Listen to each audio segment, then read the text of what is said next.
Hello friends, welcome to Book Hive Educators. दोस्तों, China ने दो नए क्लेम्स कर दिए हैं लैंड से रिलेटेड अपने दो नेबर्स पे। एक तो रशिया पर और एक भूटान पर, जो कि इंडिया का भी नेबर है। तो दोस्तों, दोनों इश्यूज को हम लोग एक एक करके डिस्कस करते हैं। पहले हम लोग चाइना और भूटान का इशू डिस्कस करते हैं। तो चाइना ने अभी जो क्लेम किया है वो ईस्टर्न बॉर्डर पे जो क्लेम किया है भूटान के। चलिए हम लोग देखते हैं इसको। पहले देखते हैं न्यूज़ का कॉन्टेक्स्ट क्या है। तो ये दोस्तों ऑनलाइन मीटिंग हो रही थी 29 जून को, जिसमें कि चाइना ने एक ऑब्जेक्शन उठा दिया था भूटान को, जो एक ग्रांट मिलने वाला था global environment facility GEF council द्वारा भूटान की जो साक्तेन वाइल्ड लाइफ सेंचुरी है उसको डेवलप करने के लिए, जो कि ईस्टर्न भूटान में लोकेटेड है। तो चाइना ने इस पे ऑब्जेक्शन उठाया था। और रिसेंटली चाइनीज फॉरेन मिनिस्ट्री ने कहा था कि ये जो चाइना भूटान की जो बाउंड्री है इस पे कभी भी डिलिमिटेशन नहीं हुआ, यानी इस पे कोई भी मार्किंग नहीं हुई है। और चाइना और भूटान के बीच में जो डिस्प्यूट्स हैं वो भूटान के ईस्टर्न, सेंट्रल और वेस्टर्न बॉर्डर पे काफ़ी लंबे समय से चल रहे हैं। और चाइना ने आगाह किया था कि कोई भी इसमें तीसरा देश ना कूदे। तीसरा देश यानी दोस्तों, चाइना ने इनडायरेक्टली इंडिया का नाम ले लिया था। चाइना ने कहा था कि ये जो डिस्प्यूट है इसके इम्प्लीकेशंस इंडिया पे भी हो सकते हैं, क्योंकि ये जो डिस्प्यूटेड जो बॉर्डर है वो इंडिया के अरुणाचल प्रदेश को टच करता है, जिस पे ऑलरेडी चाइना क्लेम कर चुका है। तो दोस्तों, पहले हम लोग देखते हैं इस मीटिंग में हुआ क्या था। इस ऑनलाइन मीटिंग में भूटान ने ऑनलाइन ऑलरेडी जो चाइना का ऑब्जेक्शन है उसको ऑब्जेक्ट कर दिया था। और जो जीईएफ काउंसिल है उसने फंडिंग दे दी थी भूटान के जो ये जो वाइल्ड लाइफ सेंचुरी है उसको डेवलप करने के लिए। जीएफ ने जो है वो चाइना के क्लेम को रिजेक्ट कर दिया था और इस प्रोजेक्ट को अप्रूव कर दिया था। और जीएफ जो है वो एक यूएस बेस्ड बॉडी है जो कि 1992 में सेटअप हुई थी, और वो एनवायरमेंटल सेक्टर्स के प्रोजेक्ट्स को फंडिंग करती है। तो देखते हैं इस इशू में चाइना का स्टैंड क्या है। तो चाइना के रिप्रेजेंटेटिव ने कहा कि ये जो साक्तेन वाइल्ड लाइफ सेंचुरी की जो प्रोजेक्ट आईडी है 10561, वो चाइना भूटान डिस्प्यूटेड एरिया में आती है। और ये हमेशा ही एजेंडा रहा है चाइना भूटान की बाउंड्री की जो बातचीत हुई है उसमें हमेशा। और इसीलिए चाइना ने जो जीएफ काउंसिल का जो डिसीजन था उसको ज्वाइन नहीं किया और उसको अपोज किया। देख सकते हैं दोस्तों, ये यहाँ पर लोकेटेड है, यहाँ पे अरुणाचल प्रदेश है और ये यहाँ पर चाइना है। पर भूटान का भी हम लोग स्टैंड देख लेते हैं। भूटान ने कहा कि ये जो साक्तेन वाइल्ड लाइफ सेंचुरी है ये भूटान का इंटीग्रल और सोवरेन टेरिटरी है। और कभी भी जो बाउंड्री डिस्कशंस हुए हैं भूटान और चाइना के बारे में, तो ये मुद्दा कभी भी नहीं आया है और कभी भी इसको एक डिस्प्यूटेड एरिया नहीं कहा गया है। जो जो दो डिस्प्यूटेड एरियाज हैं जो चाइना और भूटान के बीच में हैं, जो कि तय किए गए हैं, 24 बार जो बाउंड्री टॉक्स हुई है चाइना और भूटान के बीच में 1984 से लेकर 2016 तक, और जो कि दोनों ही साइन करके एग्रीमेंट हुआ है। तो सबसे पहला जो एरिया है वो है 269 स्क्वायर किलोमीटर का, जो कि वेस्ट में लोकेटेड है। और जो दूसरा एरिया है वो है 495 स्क्वायर किलोमीटर का, जो कि नॉर्थ सेंट्रल भूटान में लोकेटेड है। तो चाइना ने जो है वो कभी भी ये इस एरिया का जिक्र नहीं किया है जो कि ईस्टर्न भूटान में लोकेटेड है। इस एरिया में कभी भी डिस्प्यूट की बात नहीं हुई है। अब देखते हैं ये जो चाइना ने जो क्लेम किया है वो जो भूटान की टेरिटरी पे, उससे इंडिया को क्यों खतरा हो सकता है। तो ये जो क्लेम किया है वो चाइना ने, उससे इंडिया को खतरा ये यूं हो सकता है क्योंकि ये जो 650 स्क्वायर किलोमीटर की ये जो वाइल्ड लाइफ सेंचुरी जो है भूटान की ईस्टर्न मोस्ट त्राशिगांग डिस्ट्रिक्ट में, जो कि बॉर्डर करती है अरुणाचल प्रदेश से। तो ये देख सकते हैं आप, ये है डिस्ट्रिक्ट और ये है हमारा अरुणाचल प्रदेश। तो दोस्तों, मेन बात ये है कि ये रहा चाइना और ये रहा इंडिया, तो ये बाउंड्री तो ऑलरेडी है। तो चाइना अगर ये इस टेरिटरी को क्लेम कर रहा है तो इनडायरेक्टली चाइना कह रहा है कि ये जो टेरिटरी है वो भी चाइना की ही है।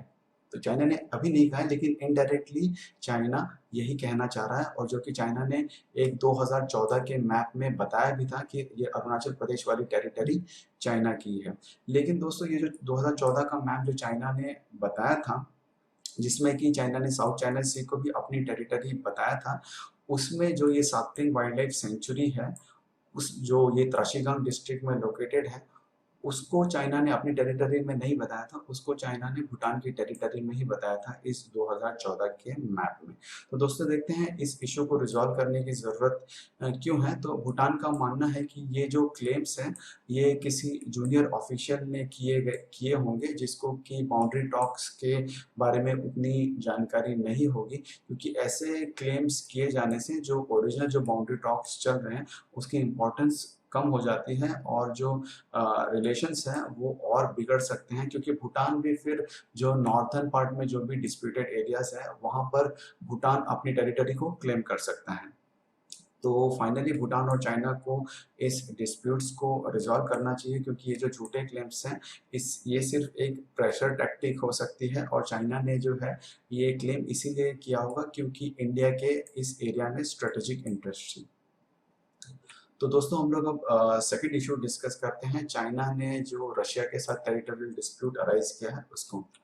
तो चाइना ने कहा है कि ये जो व्लादिवोस्टोक जो है वो पहले चाइना का लैंड हुआ करता था।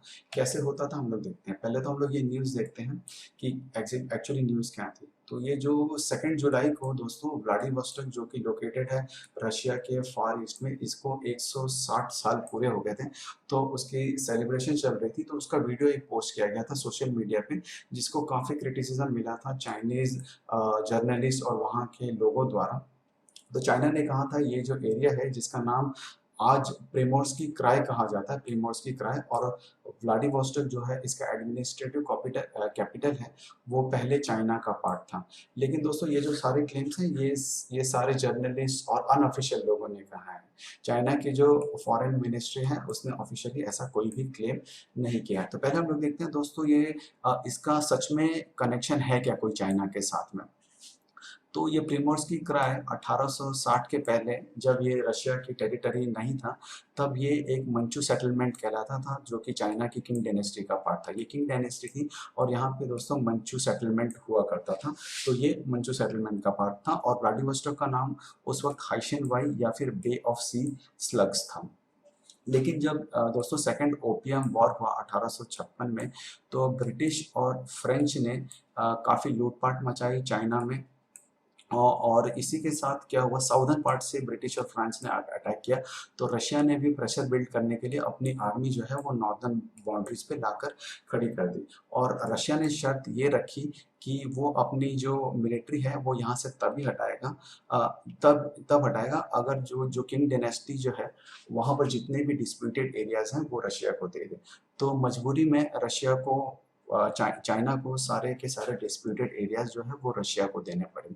तो आज जो भी बाउंड्रीज जो है रशिया और चाइना की, वो एक ट्रीटी ऑफ एगोन साइन की गई थी 1858 में, और ये जो अमूर नदी जो बहती है रशिया और चाइना में, ये उस ट्रीटी द्वारा ये बॉर्डर तय किया गया था कि इस नदी के किनारे दोनों ही देशों की बाउंड्रीज होगी।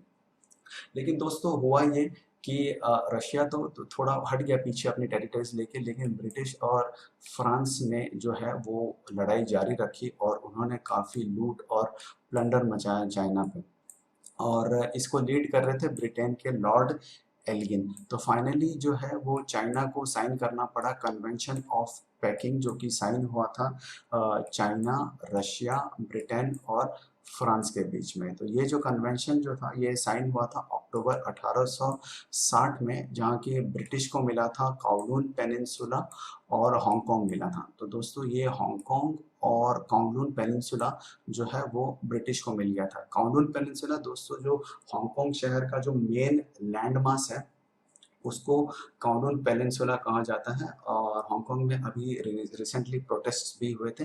जैसे कि हमने देखा था चाइना ने एक न्यू सिक्योरिटी लॉ पास कर दिया है हांगकांग पे ज़्यादा कंट्रोल लाने के लिए। तो ये अभी जस्ट ट्रीटी ये 1997 में चाइना को हैंड ओवर हुआ था हांगकांग, और राइट्स जो थे वो चलने थे उनके नेक्स्ट 50 ईयर्स तक। लेकिन चाइना ने बीच में ही इसमें कोई छेड़छाड़ कर दी थी और एक नया सिक्योरिटी लॉ डाल दिया था। फिर इसी कन्वेंशन द्वारा दोस्तों ये जो कन्वेंशन ऑफ पैकिंग है, इसी कन्वेंशन द्वारा ये जो आउटर मंचूरिया जो है ये वाला पार्ट ये रशिया को दे दिया गया था, और इसी आउटर मंचूरिया का जो पार्ट है ये आज का प्रिमोर्स्की क्राई एरिया है, जहाँ का एडमिनिस्ट्रेटिव कैपिटल जो है व्लादिवोस्टोक है। तो दोस्तों ये था आज का वीडियो। अगर आपको पसंद आया होगा तो प्लीज़ वीडियो को लाइक और शेयर करिएगा, चैनल को सब्सक्राइब ज़रूर करिएगा। कल हम हाजिर होंगे आपके साथ एक नए करंट अफेयर्स इशू के साथ में। Thank you very much.